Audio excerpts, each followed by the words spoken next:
Hello everyone, daily ব্লগে তোমাদের সকলকে জানাই অভিনন্দন। তো দেখো, প্রতিদিনের মতো আমি আজও তোমাদের সঙ্গে নতুন একটি ব্লগ নিয়ে চলে এসেছি। তো এটা হলো আমার আজ দুপুরের লাঞ্চের মেনু।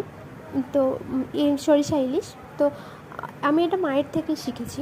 আমাদের সরিষা ইলিশ সাধারণত কাঁচা মাছ দিয়ে করতে হয়। তো আমাদের বাড়িতে আমার শাশুড়ি, আমার হাজব্যান্ড কেউ কাঁচা মাছ খেতে পছন্দ করে না, আমি তো একদমই না। তো তার জন্য আমার কাছে ভালো লাগে না। তো তার জন্য আমি মাছটা হালকা একটু ভেজে নেব, মানে কোনো রকম একটু ভাজা হবে, মাছটা কাঁচাও থাকবে না, খুব যে ভেজে নেব সেটাও হবে না। তো মাছটা আমি খুব হালকাভাবে একটু এপিট ওপিট করে ভেজে নেব। তো তার জন্য মাছটা আমি বসিয়ে দিয়েছি। তো মাছটা না খুব সাবধানে আমার ভাজতে হচ্ছিলো, কারণ প্রত্যেকটা মাছের ডিম ভর্তি ছিল, আর যে মাছের ওই মুখটা না খুলে গিয়েছিলো। তো যদি আমি খুব জোরে জোরে মাছটা ভাজতে যেতাম বা উল্টাতে যেতাম, তো ডিমটা বেরিয়ে যাওয়ার একটা ভয় ছিল। তো তার জন্য খুব আমি আস্তে আস্তে করে মাছগুলো ভেজে নিচ্ছিলাম।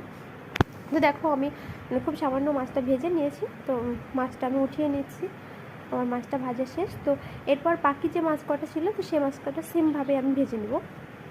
তো বাকি যে 4-5টা মাছ পড়েছিল সে কটাও আমি ভাজতে বসিয়ে দিয়েছি।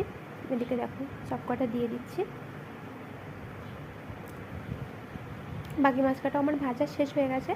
তো কড়াইতে সামান্য তেল দিয়ে গোটা কালো জিরে ফোড়ন দিয়ে দিয়েছি। তো আমার কাছে সরিষাতে ইলিশ সরিষা বলো, যে কোনো সরিষা রান্নাতে যদি কালো জিরেটা ফোড়ন দেওয়া হয়, তো আমার কাছে মনে হয় ফ্লেভারটা একটু ভালো আসে, আমার খেতেও ভালো লাগে, এটা আমার ভালো লাগে। তো তার জন্য আমি দিয়েছি। তো তোমরা আমার মতো কে কে কালো জিরে অ্যাড করো অবশ্যই জানিও। তো দেখো, তারপর সামান্য জল দিয়ে মাছটা যখন সেদ্ধ হয়ে গেছিলো, তখন আমি আগে থেকে পেস্ট করে রাখা কালো সরিষা, লঙ্কা এটা দিয়ে দিয়েছিলাম। তো ফাইনালি আমার রান্নাটা শেষ। তো এখন আমি সামান্য একটুখানি সরিষার তেল অ্যাড করে দিচ্ছি।